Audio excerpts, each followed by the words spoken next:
Smith. Councilor Lister. Thank you. First of all, I'd like to thank Mr. Flagar for being here and describing some of the historical perspective for this.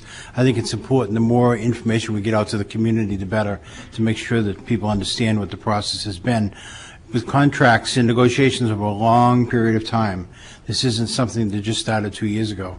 Also, for the input that I received from the people who called my house, and the same thing, I wasn't not able to get back to everybody, but I appreciate the input.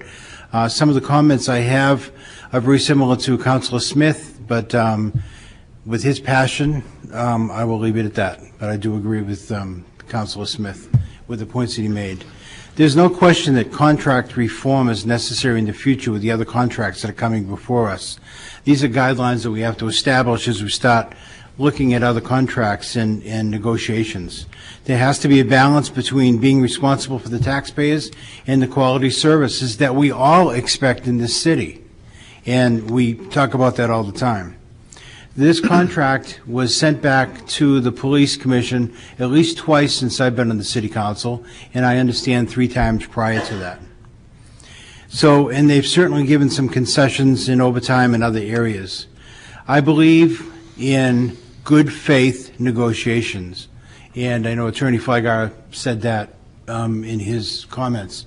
Good faith negotiations mean you don't change in the middle of the process, and you don't keep moving the target so people don't understand what the expectation is. That's not to say that contracts in the future, there might be a different set of guidelines that we as a City Council will make a decision about, and again, get some input, but and also use our experience. Being responsible for the taxpayers and providing quality services. But good faith negotiations means you do not change midstream, and that's what some people are asking.